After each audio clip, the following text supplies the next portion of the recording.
Hakikat dan peran kimia dalam kehidupan serta metode ilmiah. Tujuan pembelajaran kita pada materi ini adalah setelah mempelajari pelajaran ini, maka kamu akan mampu memahami apa ilmu kimia dan peranannya. Kemudian kamu bisa memahami bagaimana karakteristik ilmu kimia. Kemudian kamu bisa menerapkan prinsip-prinsip metode ilmiah untuk memahami fenomena kimia di sekitar kamu. Kemudian kamu bisa menggunakan peralatan di laboratorium dengan secara tepat. Ya, mungkin kamu sering melihat hal-hal seperti ini. Ini sudah bukan hal yang aneh lagi. Seperti ini adalah perlengkapan mandi kita. Kemudian ini adalah alat-alat yang digunakan dalam rumah tangga. Seperti ini banyak sekali kalau kita lihat. Ini adalah anti nyamuk ya, anti nyamuk. Kemudian ini macam-macam anti nyamuk. Ada yang cair, ada yang padat, kemudian ada yang krem. Ya, itu dia. Nah, ini adalah peralatan rumah tangga. Itu kita lihat ini. Jadi hal-hal yang ini sering sekali kita gunakan di rumah kita. Nah, bagaimana kita mengetahui bagaimana komposisi daripada produk yang kita gunakan itu? Kita lihat di sini. Kalau kita sering membeli sesuatu itu, kita lihat di bagian belakangnya akan tertulis komposisinya. Nah, ini semua kalau kita lihat ini mengandung zat kimia. Semua komposisinya ini akan mengandung zat kimia. Nah, apa sih ilmu kimia itu? Waktu kamu di SMP, kimia itu hanya tersirat doang yang kamu ketahui di biologi dan di fisikanya. Nah, sekarang kamu harus mengetahui apa itu kimia. Kimia itu adalah ilmu yang mempelajari tentang susunan, struktur, sifat, perubahan materi, serta energi yang menyertai perubahan tersebut. Sekali lagi, ilmu kimia adalah ilmu yang mempelajari tentang susunan, struktur, sifat, perubahan materi, serta energi yang menyertai perubahan tersebut. Pada hakikatnya, ilmu kimia itu adalah bahwa benda itu masih bisa mengalami perubahan bentuk maupun susunan partikelnya menjadi bentuk yang lain, sehingga terjadi deformasi. Perubahan letak susunan ini mempengaruhi sifat-sifat yang berbeda dengan wujud yang semula. Nah, apakah kita belajar kimia itu hanya untuk belajar saja? Tidak. Belajar kimia itu memiliki sangat besar sekali manfaatnya bagi kehidupan kita. Yang pertama, kita lebih paham bagaimana alam sekitar kita dan berbagai proses yang berlangsung di dalamnya. Jadi pemahaman yang lebih baik terhadap alam sekitar kita dan berbagai proses yang berlangsung di dalamnya. Kemudian bagaimana mengubah bahan alam menjadi bahan produk yang lebih berguna untuk memenuhi kebutuhan kita. Ini adalah manfaat belajar ilmu kimia. Kita bisa langsung berhubungan dengan alam. Kita bisa melihat bagaimana baiknya alam ini bagi kita. Nah, ilmu kimia ini adalah ilmu yang sangat unik sekali, ya, unik sekali. Kita lihat sini, kimia ini berada di tengah. Seperti dia joker, ya, bisa masuk ke semua bidang. Itu dia.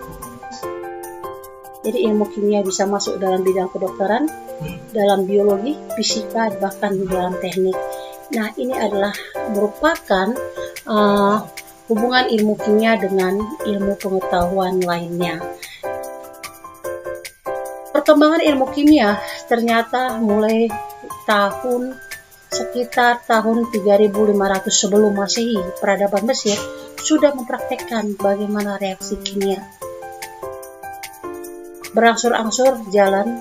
Pada abad ke-4 sebelum Masehi, para filsuf Yunani mencoba memahami apa hakikat materi. Para ilmu kimia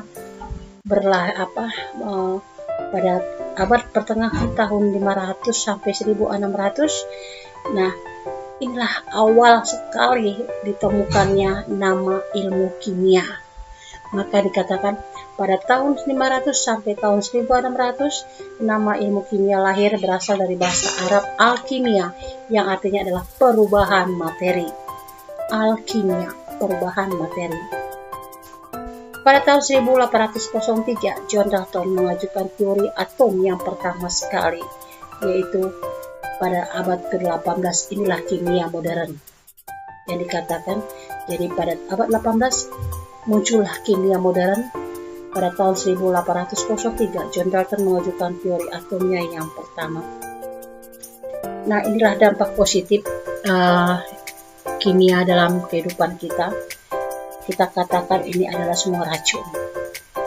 Namun, ini adalah semua bermanfaat buat bapak petani kita.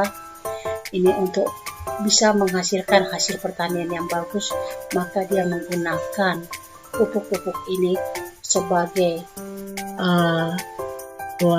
untuk bisa menghasilkan di bidang pertaniannya. Kemudian obat-obatan ini di bidang kedokteran. Kemudian mineral bumi, bidang geologi. Nah, bidang industri ini adalah paralon, ya.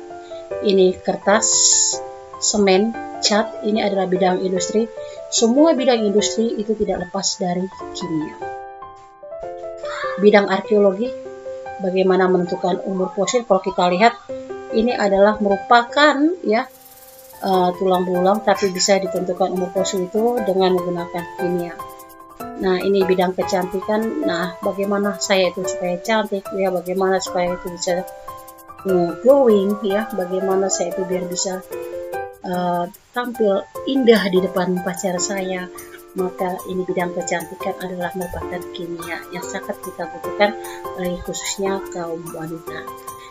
Nah, dalam kimia ada dikenal dengan metode ilmiah, mulai dari perumusan masalah, observasi, merumuskan hipotesis, merancang eksperimen, melakukan analisis data, sampai menarik kesimpulan.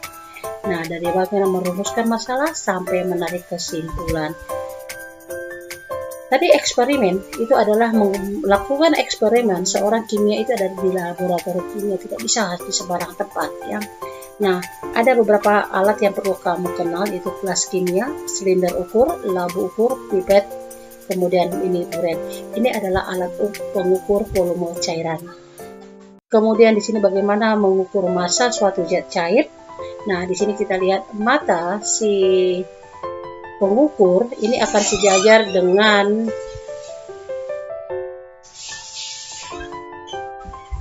alat yang akan dia ukur, ya, zat yang dia ukur, dimasukkan ke dalam pipet ini, maka mata akan sejajar. Jadi kita tidak bisa ke kiri, tidak bisa ke kanan. Nah, itu dia.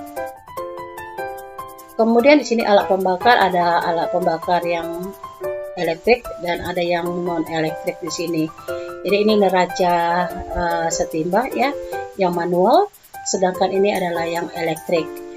Nah, jadi sama-sama alat timbang. Ini yang manual, ini yang elektrik. Kemudian ini adalah pemanas spiritus, ya, pembakar spiritus. Nah, kemudian ini adalah alat pengukur suhu. Pengukur suhu kita katakan termometer. Di dalam kimia digunakan dua jenis suhu, yaitu Celsius dan Kelvin. Nah, Celsius dan Kelvin. Nah, ini dia.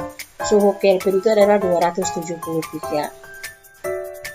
Dalam zat kimia, ya, ada lambang-lambang yang diperkenalkan buat kamu. Kalau kamu masuk ke dalam laboratorium, maka kamu akan melihat seperti ini.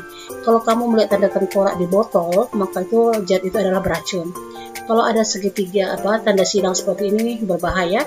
Kalau ada seperti ini, itu adalah mudah meledak. Kemudian di sini adalah seperti api, dia mudah terbakar. Nah, ini kalau kamu lihat, ini adalah korosif, artinya tetesan daripada zat ini bisa membuat bolong. Kemudian ini pengoksidasi.